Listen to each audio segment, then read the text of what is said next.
It's my sole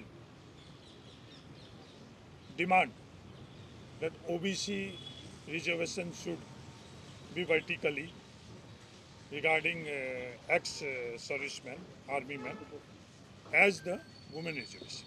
It is my कब तक आप एजुटेशन कर सकते हैं? नहीं, एजिटेशन नहीं, हम लोग कह रहे हैं ना, अभी भी हम लोग पूरे प्रयास करेंगे, अपनी पूरी समझ से, पूरी ताकत से हम लोग ये प्रयास करेंगे। कैबिनेट मंत्रियों के व्यक्तिगत तौर पर उनसे बात कर ये हम लोगों को नहीं करना चाहिए था, पर 10 तारीख को कैबिनेट में डिफर होने के बाद ऐसी स्थितियाँ बन गई। उससे पहले जब हमको नहीं करना, क्योंकि परंपरा ही नहीं थी, परंपरा ये थी कि पार्टी के तौर पर गोविंद डोटासरा जी प्रदेश अध्यक्ष और सरकार के तौर पर अशोक गहलोत जी, जब ये दोनों सहमत है उसके बावजूद डेफर करना, तो नई परंपरा की शुरुआत की। हम तमाम मंत्रिमंडल जो सदस्य हैं उनसे मैं खुद व्यक्तिगत तौर पर संवाद करूंगा, कोई भी डाउट हो गए तो उनके डाउट को क्लियर करूंगा। आपने सीएम साहब से बात नहीं करी इस मामले में? कैबिनेट नहीं, सीएम साहब से मेरी कोई वार्ता नहीं, वो उस दिन के बाद नहीं। मेरी लास्ट मुख्यमंत्री महोदय से 8 तारीख को मध्य रात्रि को हुई। नहीं, उसके बाद में तो अब डेफर उन्होंने कर लिया, वो मुझे समझ में नहीं आ रहा है। डेफर हो गया। आपके एक साथी विधायक ने भी, मुकेश वाकर ने ट्वीट किया है कि अगर इसका समाधान नहीं होता है, सत्ता संगठन का कोई भी नुकसान होगा तो उसके जिम्मेदार मुख्यमंत्री होंगे। क्या आप भी इससे सहमत हैं? नहीं, देखो, वो उनकी व्यक्तिगत आई। मैं पहले भी ये कह रहा था कि मैं पार्टी और पर्सन से ऊपर उठकर ये बात करूँ, पार्टी और पर्सन से जो ऊपर कर रहा हूँ। अगर जब मेरा स्टैंड ये है तो उसके अंदर मैं दूसरी बात नहीं करूँ। नुकसान हो रहा है, फ़ायदा हो रहा है, इसका आकलन, चाहे मेरे को खुद को व्यक्तिगत कितना ही नुकसान क्यों नहीं हो, इंसान सबसे पहले अपना नुकसान और फ़ायदा देखता है।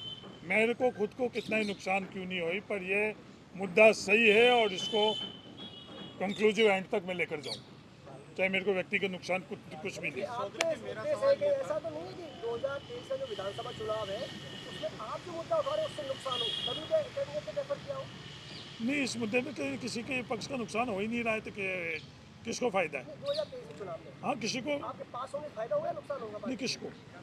ये देखो, हर चीज़ फायदे और नुकसान से नहीं तोली जाती। आज 1.5 लाख की भर्ती में हजारों युवाओं के भविष्य की बात है, और इसको भी हम फायदे और नुकसान की तराजू में तोलेंगे।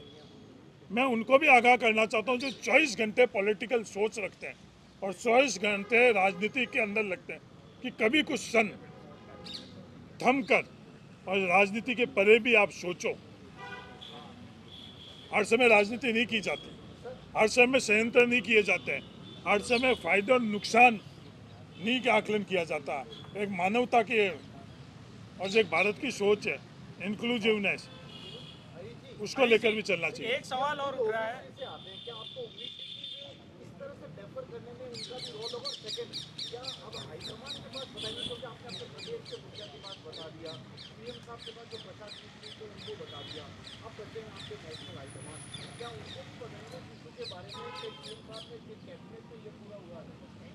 देखो, पहला हमारी जिम्मेवारी बनती है कि कैबिनेट से सबसे संवाद करें। जब आप कोई भी संघर्ष करते हो, आंदोलन करते हो, तो वो चरणबद्ध करते हैं। एकदम ही हम जाकर और उन चरणों को नज़रअंदाज कर कर आगे बढ़ने, हमारा मकसद ही सिर्फ है कोई विवाद करना नहीं है। हमारा मकसद है कि ये हम हासिल करें। तो पहले जो हासिल करने की प्रक्रिया है उसमें हम करेंगे, और इससे जुड़े हुए हर किसी से संवाद करें। आप लोगों से भी कर रहे हैं, क्योंकि डेमोक्रेसी के अंदर आपके माध्यम से अपनी बात रखने की व्यवस्था है। तो आपके माध्यम से किसी एक व्यक्ति को बात नहीं पहुंचा रहे हैं, एक विचारधारा को नहीं पहुंचा रहे हैं, सबको हम लोग हमारी बात पहुंचा रहे हैं। हरीश जी, मेरा ये सवाल था कि आपने कहा ट्रांसपेरेंसी में विश्वास करते हैं और आप किसी पद लालच के लिए राजनीति में नहीं आए हैं, नैतिकता और सिद्धांत की राजनीति आप करते हैं। तो आपको मंत्री पद छोड़े हुए 1 साल हो गया, ये मंत्री वाला बंगला आपने रखा हुआ है, इसमें कितनी नैतिकता और सिद्धांत है? ये मंत्री का बंगला नहीं, माननीय सदस्य जी, पत्रकार महोदय, आप ये पता कर लो कि ये किसका है मार्ग। विधानसभा कुल में पहले हाँ, तो किसका है? नहीं, मैं क्या कह रहा हूँ, एक विधायक के रूप में मैं विधायक के रूप में कौन सा मकान होना चाहिए, अधिकार विधायक का नहीं है। विधायक के रूप में किसको क्या मिलना चाहिए, ये अधिकार सरकार का है। ये मैंने मांग नहीं की।